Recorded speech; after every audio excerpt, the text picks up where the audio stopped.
जय श्री कृष्णा। आज दोस्तों बात कर रहे हैं एक बहुत बड़े जो परिवर्तन आने वाला है 30 अक्टूबर से, वो है राहु और केतु का। ये काफी लंबे समय के लिए होता है। सबसे बड़ा परिवर्तन तो शनि का होता है 2.5 साल के लिए। राहु और केतु का परिवर्तन जो है 1.5 साल के लिए होता है, 18 महीने, और ये भी बहुत बड़ा परिवर्तन है।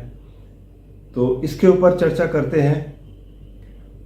सबसे पहले तो ये बताऊंगा कि ये राहु जो है वो मेष राशि में गोचर कर रहे हैं और ये जाएंगे अब मीन राशि में, क्योंकि उल्टे चलते हैं। और केतु जो कि तुला राशि में गोचर कर रहे हैं, ये आएंगे कन्या राशि में 30 अक्टूबर को। राहु के बारे में बात करें तो क्योंकि राहु जो है वो हमारे कार्मिक डिस्ट्रीब्यूशन कंट्रोल प्लैनेट है, मतलब जो फ्यूचर हमारा तय करते हैं कि फ्यूचर में हमारी आकांक्षाएं क्या हैं, हम क्या करना चाहते हैं।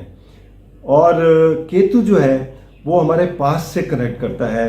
केतु क्योंकि कन्या राशि में आ रहा है, तो कन्या राशि से कनेक्टेड चीज़ें जो हैं, जैसे कि कन्या राशि क्या है, आपके एक एनालिटिकल माइंड है, एक हाइजीन से जुड़ा हुआ है, रोग रिपु ऋण से जुड़ा हुआ है, क्योंकि छठा घर है काल पुरुष कुंडली का। तो इन सब चीज़ों से हम पहले से ही एक्सपीरियंस करके आ रहे हैं।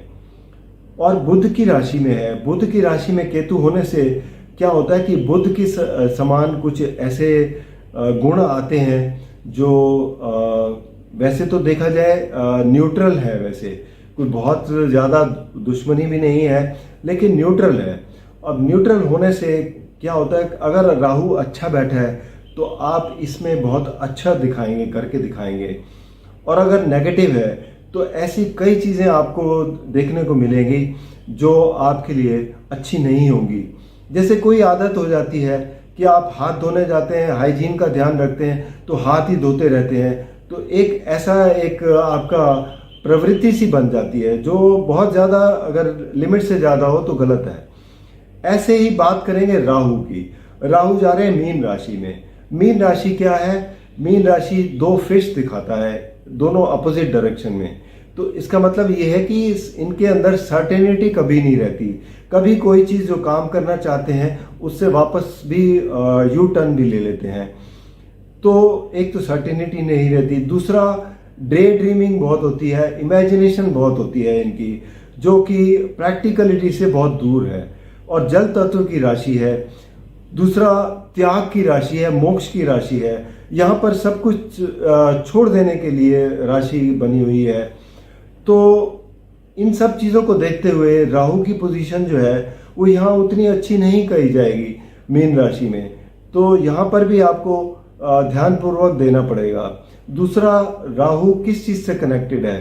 राहु बेसिकली वैसे तो छाया ग्रह है, और छाया ग्रह होते हुए कनेक्टेड किस चीज़ से है?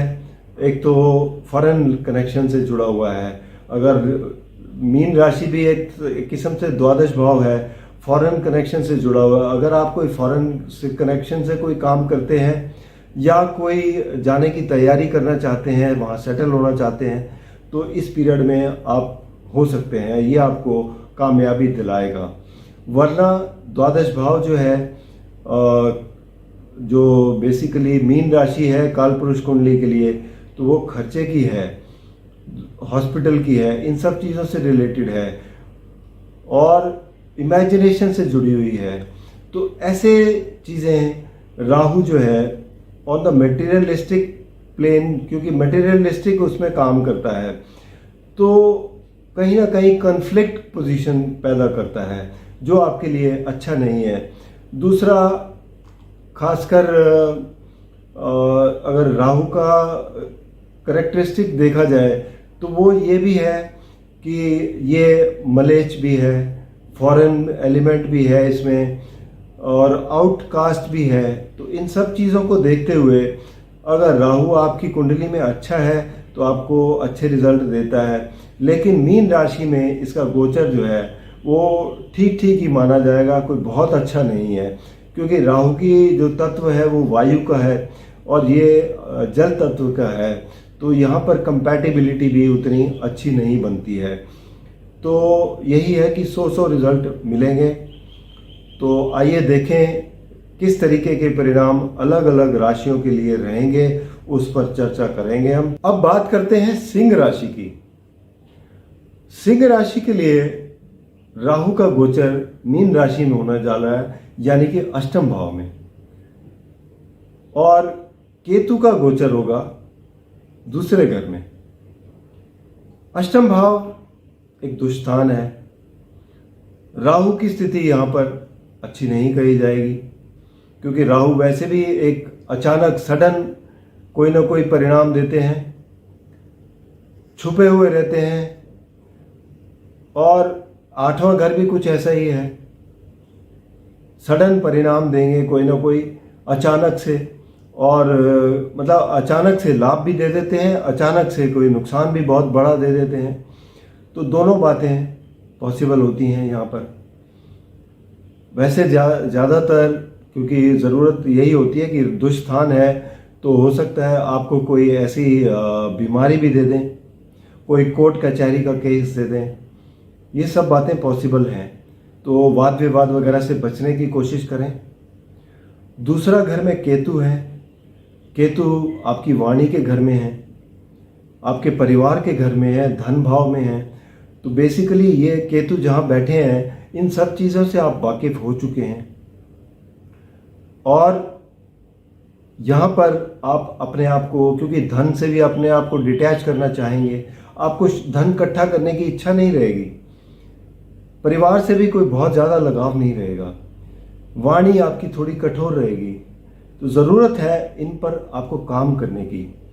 उधर राहु जब 8वें घर में बैठे हैं, तो 8वां घर क्या है?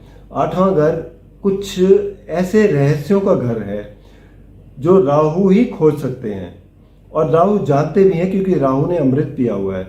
जैसे कि आप ज़मीन से नीचे की कोई जुड़ी हुई चीज़ों से अगर कोई डील करते हैं, तो वहाँ आपको कोई नई नई चीज़ें मिल सकती हैं। जैसे कि अगर आप माइनिंग में हैं, तो आपको हो सकता है कि बहुत वैल्यूएबल वो मिल जाए,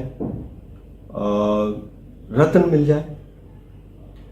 ऐसे ही आप अगर किसी रिसर्च में लगे हुए हैं, तो हो सकता है आपको कोई नई रिसर्च करने को आपको कामयाबी मिल जाए। आप अगर ऑकल्ट में डील करते हैं या एस्ट्रोलॉजी में डील करते हैं, तो उसके लिए ये राहु की पोजीशन बहुत अच्छी है।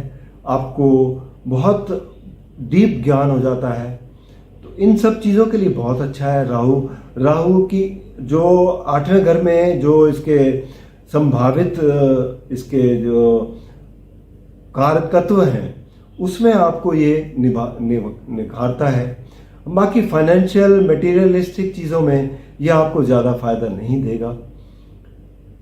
इन सब चीज़ों में जो मैंने बताई हैं, जैसे माइनिंग हो गया, ज़मीन से नीचे जुड़ी हुई चीज़ें हैं, इंश्योरेंस से संबंधित जुड़ी चीज़ें हैं, या आपके ऑकल्ट से रिलेटेड चीज़, इनमें आपको फ़ायदा देगा। रिसर्च में, एजुकेशन में अगर आप हैं, उसमें फ़ायदा देगा।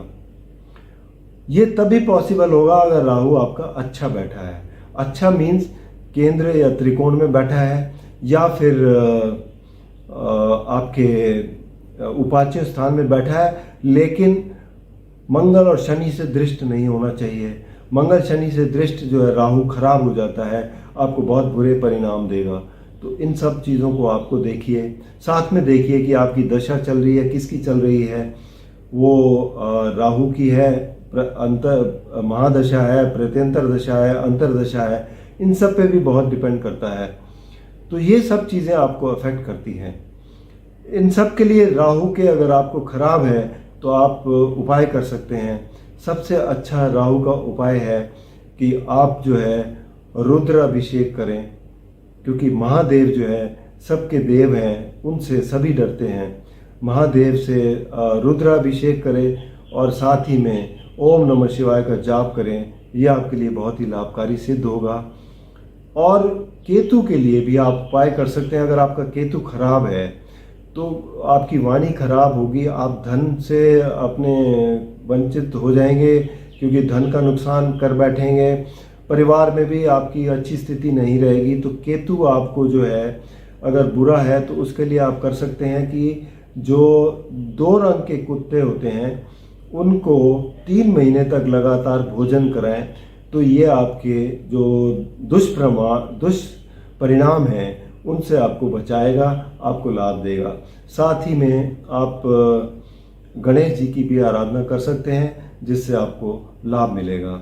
अंत में व्यक्तिगत रूप में कहूँगा कि अगर आपको कोई समस्या है तो आप नीचे दिए गए नंबर पर संपर्क कर सकते हैं या vedicpredict.com पर लॉगिन करके अपनी कुंडली का विश्लेषण करवा सकते हैं। और अगर आपने चैनल को सब्सक्राइब नहीं किया तो कृपया सब्सक्राइब करके बेल आइकन दबा दीजिए ताकि आपको नोटिफिकेशन मिल जाए। इसके लिए आप लाइक करें और शेयर भी करें ताकि दूसरे भी इसका लाभ उठा सकें। धन्यवाद।